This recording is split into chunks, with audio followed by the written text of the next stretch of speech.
Finding Nemo.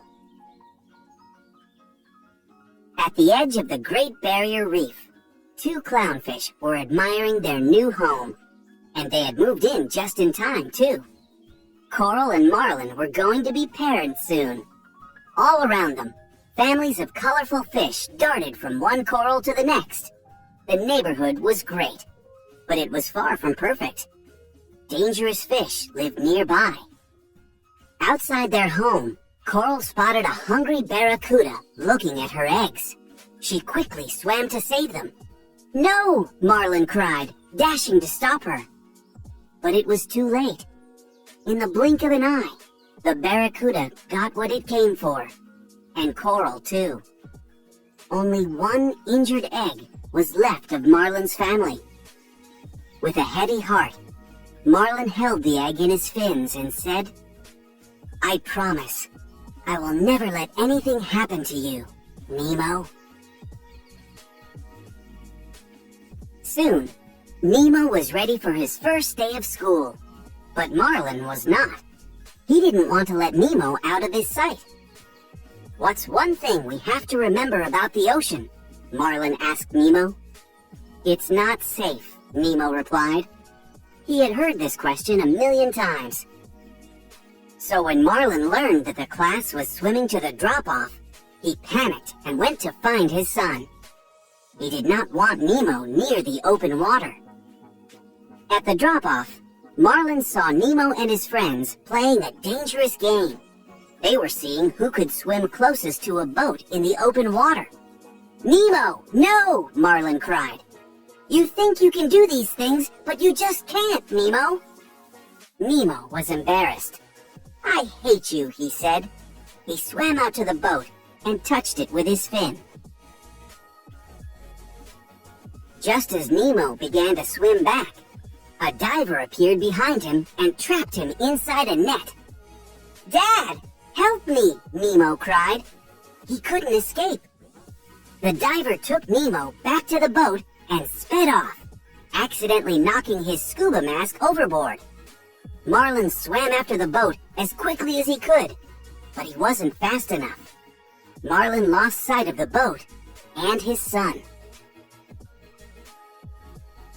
Marlin felt helpless until he bumped into a friendly fish named Dory.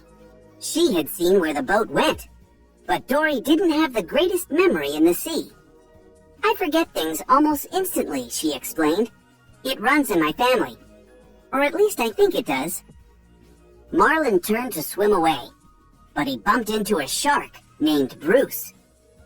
Bruce invited Marlin and Dory to a little get-together at an old shipyard nearby. Marlin was sure it was a trap, but the fish didn't really have a choice. They followed Bruce to an old sunken ship where two other sharks were waiting. In the shipyard, Marlin spotted the scuba mask. There were words on the strap, a clue. But when Bruce got hungry, he attacked Dory and Marlin. He chased them through the shipyard. Dory and Marlin barely escaped, and in the rush, Dory accidentally dropped the mask, their only clue, into the deep, dark water below. Miles from his home, Nemo was trapped inside a fish tank in a dentist's office. It just so happened that the other fish in the tank were friendly. They were even friends with a pelican named Nigel. The tank gang liked Nemo so much that they decided to make him part of their club. "Tonight, we give the kid a proper reception," said a fish named Gil. That night, Nemo swam through a stream of bubbles called the Ring of Fire. "From this moment on, you will now be known as Sharkbait," said Gil. Soon after his initiation, Nemo learned he was in danger. Every year, the dentist gave his niece, Darla, a fish for her birthday, and she had a history of making her presents go belly up.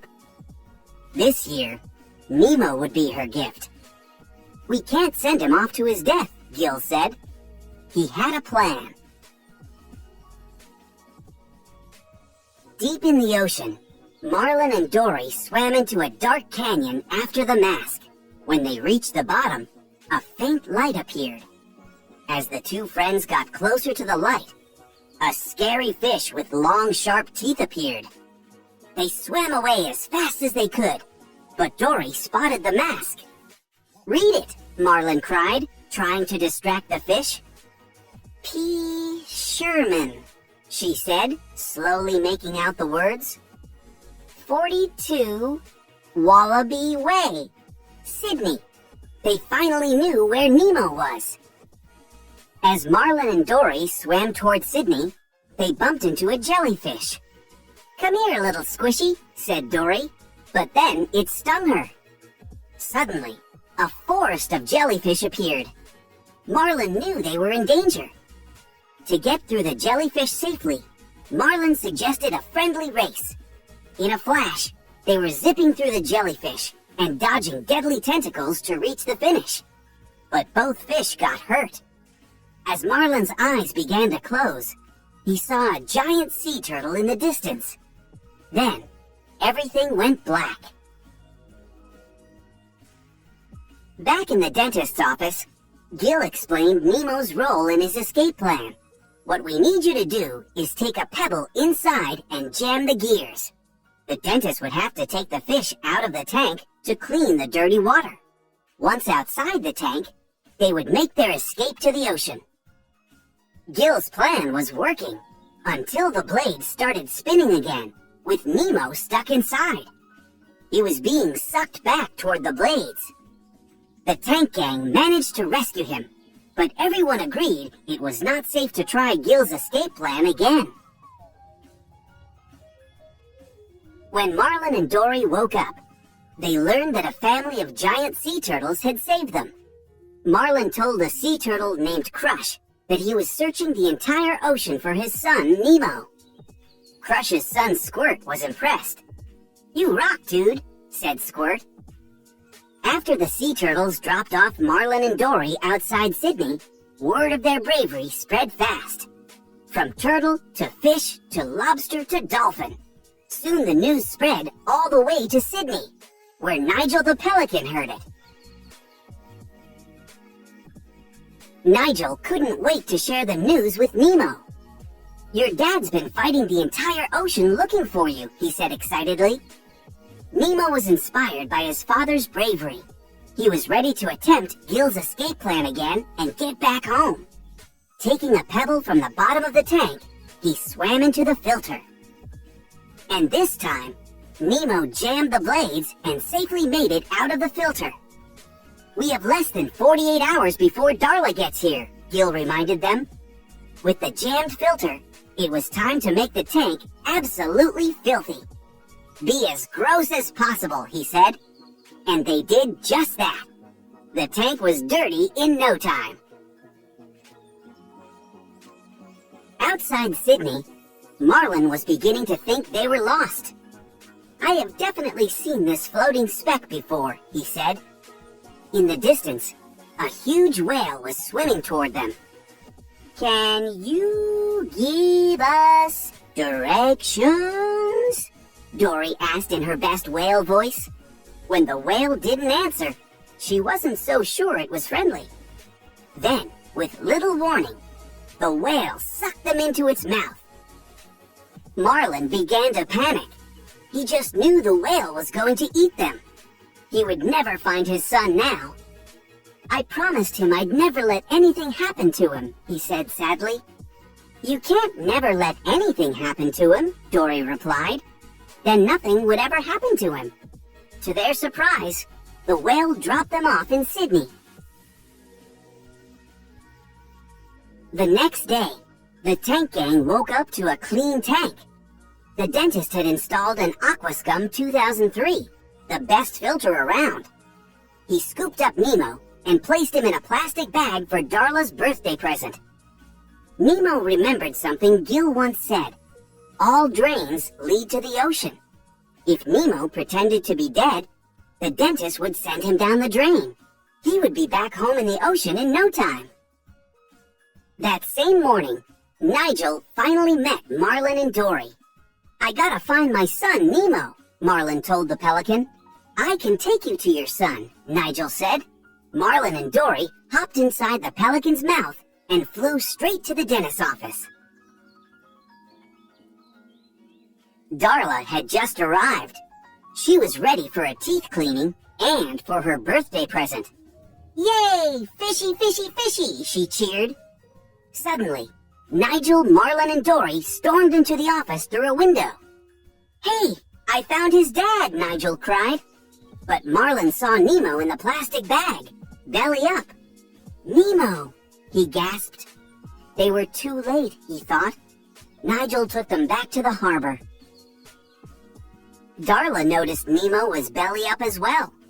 "Fishy?" she said. "Fishy, wake up! Wake up!" She started shaking Nemo's bag.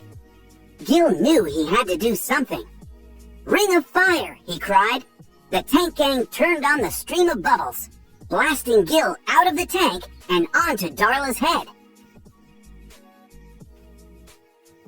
Darla screamed. She threw Nemo's bag into the air and it landed on a tray of sharp dental tools. The bag popped. Gil flipped himself onto the tray beside Nemo, which sent Nemo flying toward the dentist sink and down the drain. "Tell your dad I said hi," he said weakly. Outside in the harbor, Marlin thought about Nemo. "It's over, Dory," he said. "We were too late. I'm going home now." With a heavy heart, he slowly started swimming back home, alone. "No! No, you can't!" Dory cried when Marlin turned around. "I look at you and I'm home. Please," she begged. Marlin was her only friend, but Marlin was too heartbroken. He swam away. Without Marlin, Dory couldn't remember where she was or how she got there. Even when Nemo popped out from a nearby pipe and introduced himself, she didn't recognize the name. "Where are we anyways?" asked Nemo. "Sydney. P. Sherman, 42 Wallaby Way, Sydney," she cried, suddenly remembering all that had happened. "Nemo, it's you!" Together, Dory and Nemo searched for Marlin, who luckily hadn't gone too far.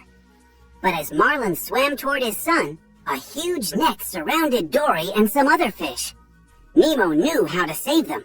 "Tell all the fish to swim down," he said. All of the fish began swimming down. "Keep swimming! Just keep swimming," Marlin instructed. It worked. Dory and the other fish escaped from the net, but Nemo was trapped underneath it. "It's okay. Daddy's here. Daddy's got you," Marlin said as he rushed to Nemo's side. "Dad?" Nemo said weakly. "I don't hate you." Slowly, he gained back his strength. Together, Marlin, Dory, and Nemo made their way back home. A few weeks later, Nemo was getting ready for school again, and this time, Marlin was ready too. "Love you, Dad," said Nemo as he swam away to join his classmates. "I love you too, son. Now, go have an adventure," said Marlin. Back in Sydney, Gil and the gang were determined to reach the ocean. "I don't understand it," said the dentist when the Aquascum 2003 broke. The tank was filthy, so he placed the fish in plastic bags. When the dentist wasn't looking, they escaped. "Yay! We did it!" they cheered as they floated on the surface. "Now what?" asked one of the fish. It was time to think of a new plan.